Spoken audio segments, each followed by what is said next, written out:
Hello, hello. We're here to check out a game called Golden Treasure, The Great Green. I'm absolutely curious how this will go. It looks absolutely gorgeous and everything is hand-drawn. So this game is very immersive and the intro is very long, which made me think initially there was just a text-based game, but I was completely wrong. There is much more depth, there's maps to explore, there's hunting, there's very fast-paced elements like chasing rabbits or other wildlife. You are a dragon, but you're still a hatchling and you have to find your way in life. That is what this game is all about. The intro is going to be a bit long, so you skip it if you don't like the immersion, the storytelling aspect, and just go straight to the part where actually the game is being played. And thank you for watching already in advance. Let's start a new life. A box without hinges. Keys are lit, yet golden treasure inside is hid. What is it? Bilbo Baggins, the Hobbit. Oh, that sets the tone. Are we in Middle-earth? You are alone in the chamber. There's one wall which surrounds you utterly, in every direction and on every side. The wall is made of love, and it embraces you. Its inherent goodness is an obvious and complete truth. There is a rhythm in the chamber, a beat and a flow, which has always been, and it's the only way you can tell between sleeping and waking.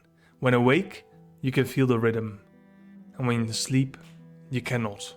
Which time do you enjoy the most? I think I prefer the quiet of the sleeping times.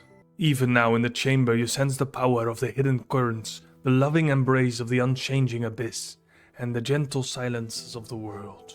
Then after time you hear the voice. At first you don't know there was a voice, only a strange sensation unfolding in your mind, a soothing warmth, pulses of orange color, and the comforting taste of brimstone on your tongue. And yet you are alone here in the chamber. Could there be something outside? You reach out, forming a colored echo in your thoughts and sending it beyond your reality. And you are rewarded with an explosion of the purest ringing in through your essence and echoing through your mind. In time you learn the difference between emotions, the colors of the mind, that the voice outside the wall would pour into your soul its mind song and which you would pour back, and so you discover happiness and sadness, anger and calm, fear and curiosity, and an innumerable spectrum of others. And then the images come, pictures etched in the neon relief of your mind by the song of the voice. They are images of amazing things, a stately tree, an honorable, reliable stone, of chattering stream and murmuring sea, and of the great giver, who is also sun, and of the great birther, who receives from sun, and gives birth to all things, who is also called earth. Earth and sun are the greatest of beasts, mightiest of all the animals, but next to them in might are your people, the true children of above and below, the kin unto each other, who is also called Draak. The voice then asks you a question. O tiny kin yet to be, which shall you become? Sun the radiant one? Great giver who rules and slays and is slain and reborn each day? Or earth whose circle dances the sun's music, who nurtures peaceful and omnipotent, birth all good beasts, know all silent secrets, and abides forever? I'll be the sun. I will give and I will destroy. The voice accepts your choice with an explosion of red and golden sparks in a happy rage. May you become glorious and powerful and bring beautiful and terrible consequence upon all life. Time has little meaning in the chamber, marked only by the rhythm within you. The wall also seems to embrace you a little more closely with each moment. The voice from outside leaves and returns again and again, continuing to instruct you gently at a slow pace, ensuring that you can receive its song and build yourself around it. It teaches you of the many good beasts, those of fur and scale and feather and fin.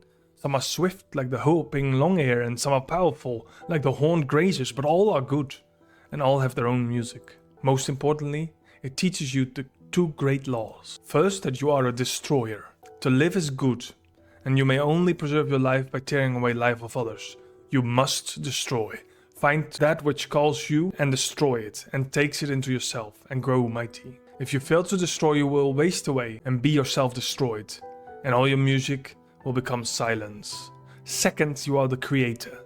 All creators are one of the two kinds: givers, who give their essence during the dance of creation, or birthers, who receive the essence and weave new life from it, bringing it forth in the fullness of time. When you have grown great, you must seek out another who is also great and of opposite nature, and through the dance of creation become a source of the future. If you fail in this, the destiny of the children of heaven and earth will waste away. And where there might have been the echo of your music in time, beyond yourself there will only be silence. So it is, was, and shall be. There is a brief silence, during which you sense that there is space enough for one question. What do you do? I can ask how to best consume the essence of others. I can ask how to dance creation. I kinda get this, it's just sex. I ask whether it's possible to live without destroying others. No, I just consider it doesn't matter. Turning inward, you open your essence unto yourself. And there you find the laws, written like trails of burning light upon your innermost spaces. The voice has told you a truth. You are indeed the destroyer and the creator both. Life hangs in the dance between. Beyond the true great laws, sings the voice. There is one lesser law. It is not great, but if you violate it, you shall not be destroyed. Nevertheless, taste this truth and chain it within your mind. You must seek treasure. Treasure comes in many kinds, but you will know it when you find it. Treasure is something rare and of worth to all the true children of heaven and earth. By taking treasure as your own, you shall prove your greatness to other kin. Whether obtained by strength of body or of mind or any other thing, it matters not. All that matters is that you must gather all treasure to yourself. Some are obvious but well guarded, and some require little strength but are difficult to find. None though are both obvious and easily obtained, or they would not be treasure. You look into yourself and see a hunger, vast, noble and blessed, a hunger for treasure and glory. In its seeking you shall become great, both unto others and unto yourself. You are ready, and need not the warning or blessing of others. Your music shall be yours, and yours alone. More mastery. The voice song grows softer. Now I leave you, my kin, and my creation. You may never hear my song again, nor I yours. I have imparted the two great laws, as is my duty. You are a destroyer, and you are a creator. And those truths are woven into you like warmth into blessed flame. If you cease to be a destroyer or creator, you would no longer be kin. And you know the lesser law, the seeking and taking of treasure. Though you may survive and be well fed and strong of body, if you have no treasure, you will never be called great among the kin. You will never know the pleasure of the dance of creation, and your creator self will languish in a frigid void. All other laws are false. Those alone bind us. Remember that you are Drakin. All other beings of this world must stand under the shadow of your beautiful and terrible music. The rhythm which you feel now flowing through you is the rhythm of life. To have the rhythm within you is to be alive. To be silent, without the rhythm, is the perfect sign of death. Nature shall now be your guide, companion and opponent, your friend, enemy, and always, always your teacher. There is no being born of earth, the great birther, and sun, the great giver, greater than you. The music of our people is great. Rejoice, knowing that your essence has been woven into such a body, and that such a fate is yours. When you at last escape from the wall which I have put around you, both to keep you safe and to test you, then you will be worthy to begin the great adventure, which some call life. And with that final message, the idea of yourself exploding from potential into reality, the voice fades, is gone. You know that it will not return. I think I have admiration for my creator. You now know so much more of what awaits on the other side of the wall. You may now guide your thoughts with far more purpose, dreaming of destruction and creation. How great is the voice to give you the gift of such knowledge of what is, and to mold you, being from the dark and infinite seas of possibilities. More mastery. For a time you are left alone again within the chamber. You feel the measured beating of your rhythm within you, and drift in and out of consciousness. The wall seems to have gotten smaller, hugging you tightly indeed. Your rhythm has swelled into mighty chords, and your breath is fierce against your legs. Suddenly and without a warning, the voice returns. It is not a measured song rife with ordered sigils as last time, but a lurid gash of feelings and ideas suddenly thrust upon you. Beware the other seed, the no-teals, the flat faces, beware their terrible music. Beware the seed of the others, beware. And suddenly there's an awful silence, a space left behind where something should have been. No other voices entered your mind. A few times you think you may be receiving a song, but it always proves to be simply yourself echoing tiny hopes, fears, and dreams. Meanwhile, the wall which is made of love and which has always, always embraced you, is squeezing you very tightly. Its love, once so pure and benign, has become toxic. You are pressed so mercilessly you can barely breathe, and to make it matters worse, you feel a horrible emptiness, a draining within your core. You must do something. I shall do as the destroyer would, push against the wall. It loves you, you know, but it must now be broken. You push and struggle, feeling your body move this way and then that, but the wall thwarts your every move on every side.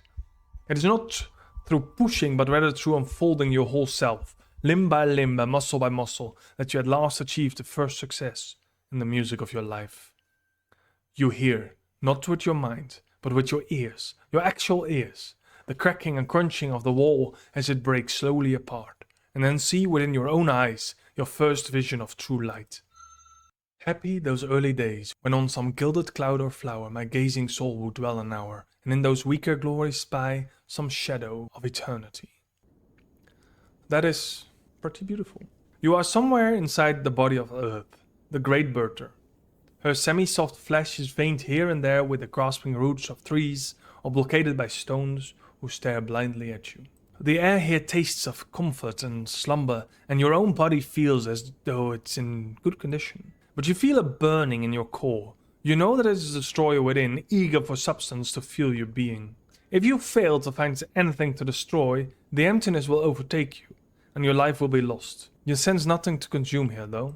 A few illuminating rays stumble in from above, but your vision is still dim and unsteady. Perhaps you could leave this place by crawling up the tangle of roots overhead. Whenever you consider a task which your will alone cannot conquer, you will get a sense of whether your will succeeds or fail based on your elemental attributes. Climbing up the roots would require a certain amount of fluidity and flexibility, which are the domain of the water element. Red indicates that you cannot succeed, at least not without problems, in your current state, while green indicates your feeling that you certainly can, and yellow means that it's too close to be sure. As you make choices, your health and energy may be affected as well. Success brings benefit, but be not afraid of failure though. All beings learn and grow strong, while success has little to teach. Now choose, newborn. What will you do? If I examine what's left of the wall, I have no risk. I can claw through the hard earth downwards. I can use the limbs to claw directly. So this is the element. So first they said colors would determine how good you are at it. Yellow, red and green, but now they just show the element. Oh, they're both yellow. It's the glow that matters, okay? Your small but powerful limbs tear through the earth's flesh. It is an effort, but you succeed in crafting a small, rough tunnel large enough to fit your body through. More light spills into the burrow as you emerge out of the ground, shaking your body clean. You have lost a little energy. Oh, I'm a little dragon. This space is much larger than the last, and though you are still sheltered by Earth's body, light is more plentiful here. You may be approaching her skin. A clean azure flavor slides across your tongue. Water, the comforter and supporter of all life, is here, gathered into a still body before you. Something within you resonates with it, drawing you towards it. What is your will? I shall go to the water. I am beautiful. Ish. And for the first time, you see yourself. Your body, sculptured and painted by time and space, is almost beyond description. Your armor shines subtly with earth's rich hues, like the promises of precious things buried deep. Your feathers, each one dyed with more colors than you know the names of, long for the touch of air, and you are crowned with plumes so that all other good beasts may know your sovereignty. Your long neck, graceful limbs and subtle tail transform every motion into a weaving cascade of flowing movement. Seeing your true form for the first time, I feel proud. All of the four elements of reality sing out through your form. You are nothing short of gorgeous. Every part of you, the pinnacle of the possibilities of being, as channeled through the gauntlet of time. You are of the kin, the children of the above and below, and you feel a deep and shameless love for everything you are. This indeed is the perfect and ultimate body into which your essence has been woven. Those are the limbs with which you will walk the paths of this life, the teeth and claws with which you will mete out the judgment of destruction upon other things. This is the fruit of your creators, and this is the body whose legacy may be bequeathed to others. If you survive long enough and you are found worthy, this is yourself, worthy of respect, admiration, and every success. What is your will? So if I take the water, I see I get energy, so I will do that. You lower your mouth to the body of water and use your tongue to take some of it into you. It flows pleasantly down, trickling to your core, relieving you of a little of the emptiness within and soothing your essence. You've gained energy. So we can confirm this is the energy bar, of course. It made sense already. Water's reputation as a friend to all life is apparently well deserved. Your core demands something which water alone cannot slake though. With nothing else to do within this space, you follow the whispering air and light outwards. Ooh. I have found the valley. Now that you have emerged from the Great Mother's flesh, you can see her more completely, and her power and beauty are beyond your wildest hope. The trees are her feathers, and the mountains her spine. Her breath is the wind, and her essence flows in streams, rivers, and the distant sea. Above you, sun, the great giver, shines his own endless essence down upon the earth. He blazes above you, mighty in his glory, beautiful and shameless in his circle dance of creation, by which all that carries the rhythm of life is ultimately begotten. The air between them is sweet with life and light, the fruits of her union. The wind blows, teasing your wings. A wild desire to tread the air, to rise above, fills you. I'm going to fly. You spread your wings and leap fearlessly from the heights, knowing that the earth cannot hold your Draken greatness.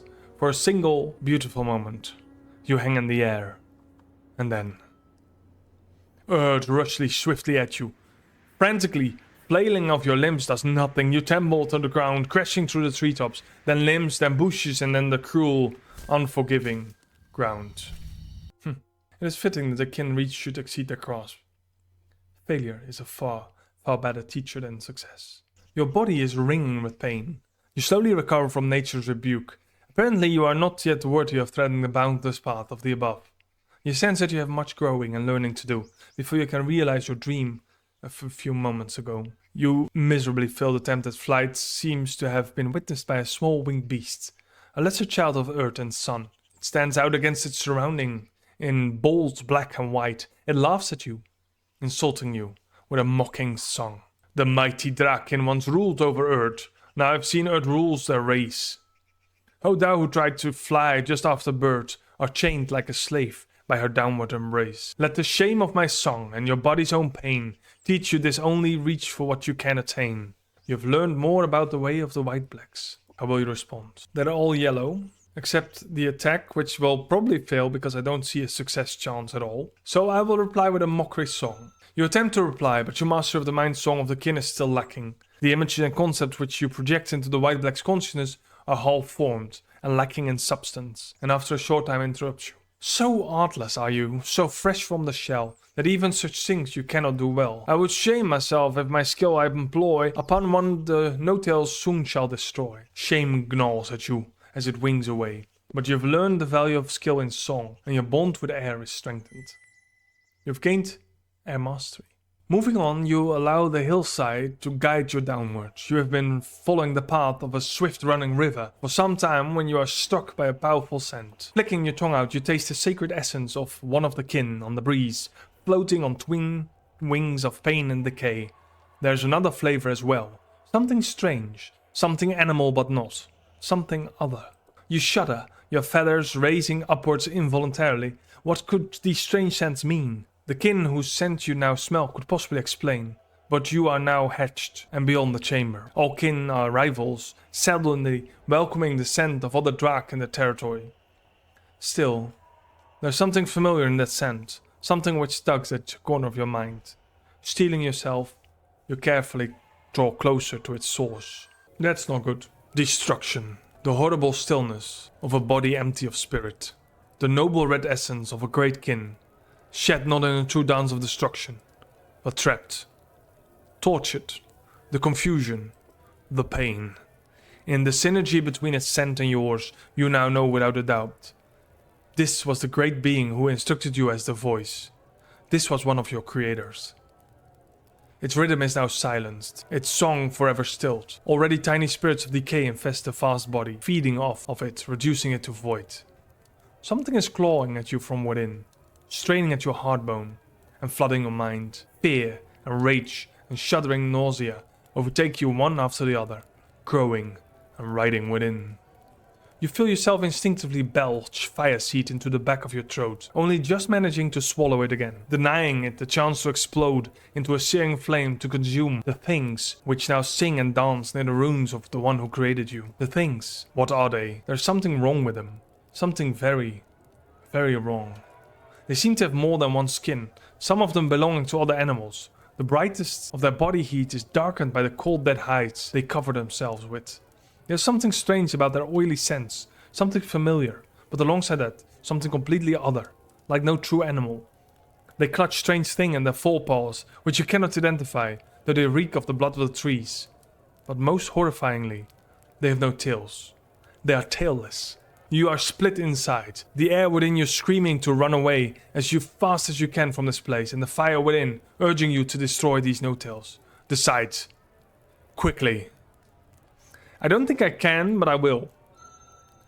Summoning your fire bat, you let out a song of defiance and charge towards the stilted monsters. Surely their short dull claws and feet will be no match for your weapons. Something arcs through the air with a vague hiss and strikes you in the breast. A stone fang attached to a small piece of tree flesh is stuck in within you, just below your heartbone. Your body is singing a crimson hymn, lancing through your veins as your dark scarlet essence seeps out, falling away. I'm gonna ignore the pain. You deaden yourself to the agony, to the desperate pleas of your body, which is breaking apart more and more with every sharp thing the no-tails project into you from afar. Your vision swims, darkening, and the smell of your own essence escaping from your wounds drown out all else. The rhythm within you falter. I must destroy them. The final darkness begins to coil around you, embracing you. You are somehow lying on the ground, your legs flailing weakly at the great mother beneath you. There's a sound, far away, like thunder rolling over all, and then you become silent. The rhythm within you is stilled forever. You were destroyed by the no-tails. So that costed me a life. So as you can see, if I take the other path, I now stealth it closer. This will instantly give me water mastery, so I already get a bonus from just stealthing. There is a hidden option, but we don't know that because we don't have the water. So we retreat. And you get a lot of mastery if you try to learn their ways while staying away. As you proceed, you will unlock more and more creatures, which the plan is to observe them and learn from them. Fire is destruction. Water is flexibility, is stealth. The earth is your health, your endurance, and the air is your intellect. So as you proceed, you get finally your first power strike, which is a physical attack, and a fire breath, a more defensive skill. Great. And also the first grade in air, swift strike, which can be, it's pretty much a quick attack. So we're going now Pokemon style. Large amount of fire mastery, which is already at level 2. So choices, choices, choices. Only now the tutorial begins, which is rather interesting. So you step the first night, you accumulate the experience you got in each mastery, and you learn skills regarding what you chose. So let's do the tutorial. First we will learn how to hunt. And we see a little squirrel. I will use fire. No, I think it's fast. Can I still choose? First we'll use stealth to get closer. Then we observe, which gives us experience. And we can even stealthily go even nearer. I was hoping to be able to strike quick attack with air, but I'm not allowed to choose yet. Our first combat. So we gain a lot of energy from this. Some energy it says, but the bar went up. Oh, another one. Your core urges you. You must have more if you are to grow great. This is a younger one. He already sees it. You can just observe it then. So we'll wait again. Okay, it ignores me. I'm just gonna strike because it's the only... I'll chase it. I'll chase it.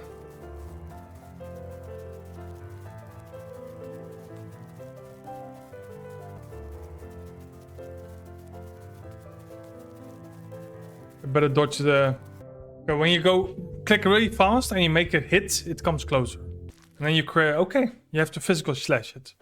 Harry Potter style. Okay, let's do this. Ah, that took long. It was a long chase. Not going some energy from that chase. Ooh. Okay, you can hunt 3 times a day. I'll do a quick attack.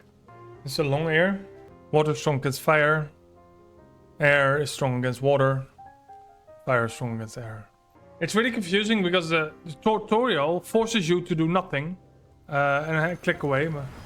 So it's a bit confusing. I have to combat a rabbit, but I do not have to combat a squirrel. Okay. So this is all I did that day. Now let's check the exploration tutorial. We explored this area. Blue is the lair. We found the humans there. And the hunting area is the green one. We're gonna now explore a new area. So what we have here is a good hunting spot, long ears, interesting places too. It's gonna guide me anyway. I can't play any yet. It's because it's a tutorial. Darktooth. How was I supposed to know this was your territory? Okay. We got it to stand down. Humility is the beginning of wisdom. You may perhaps taste the morning sun rays. Okay, nice. We got some experience. He teaches me a lot, so he's my friend now. Good, good, good. He's not gonna destroy me. He just taught me things. I'll remain humility. That's a lot of capital letters. What the f...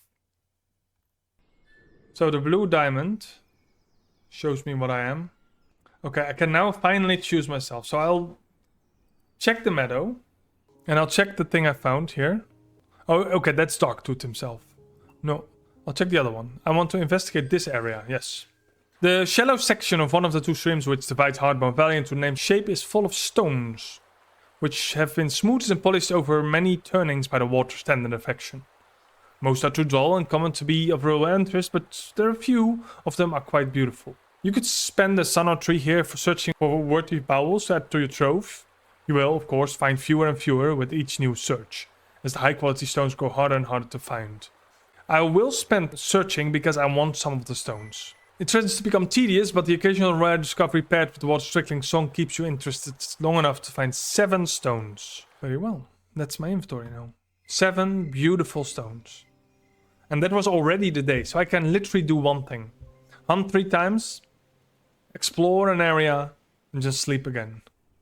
Okay. So can I see my inventory? Yes. Shiny things. So just common. It's probably a currency. Very well. Maybe I should recuperate. Okay, that's instantly resting. Maybe that was not too smart. I'm hungry now, so I have to hunt. I like to hunt here, please. I think I'll go for a feather beast. Okay, we found a feather beast. Oh, he saw me. Okay, that's lame. That was way too fast. Let's try again. So he hasn't seen me yet. I will strike instantly. I will get that feather beast. He sees me. He sees me. Okay, he didn't see me anymore. Am I max? Okay, I'll just strike. Okay, I can definitely get closer. Hold on, I'll try this. No, I want to hunt. I'm probably gonna die of hunger. Yes, I like to hunt here. I need food, man. I'll go for a small fur beast. Sure. I see something. Okay, he doesn't see me yet. He sees me now. Begin the dance of destruction. Let's go. So I don't know what he will do. But I'll go for fire. Fire slash. It did work perfectly good. I will do a burning breath. So as you can see, this is kind of interesting. It costs energy to hunt. So if I fail to hunt continuously, I will simply die. I will finish him off with a power strike. I almost fill up in energy. This is very important to me. I should be able to hunt 2 more times. I'm going for a little bigger prey, maybe a bit too early, but I'm pretty strong on fire. Okay, that's a freaking badger. I'll draw nearer. He sees nothing. Okay, blue is red chance, so probably shouldn't. I'll strike it. Begin the dance of destruction. I know nothing about badgers, but I'm fire, so I'll go fire. Burning breath. Ow. It hurts me. That insta-killed me. You mother... Okay, so the badger was a bit too much, yeah? I am a hatchling, after all. Wait, I have one more. I'm still very hungry. So we have to do this day again. If you die, you have to do the day again. I will hunt here. I'll do the same as I did before. This can't... Okay, it's different. We'll go for the small fur beast with a very... Yeah... Stink strike, okay.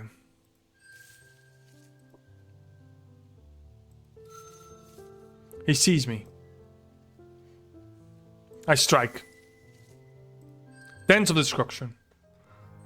You think you can beat me? I am death, and death has become... Oh my god, but...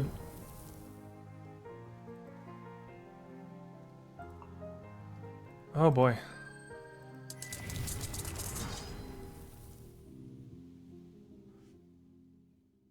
Okay, I suck at this game. So this is my life. Choices I made have failed. I have not lost for some reason. Oh, that's what it says. No, I was so beautiful. Oh.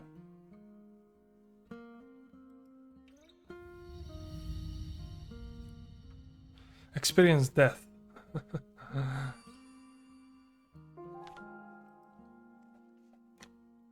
So, this game is beautiful. First and foremost, this game is gorgeous.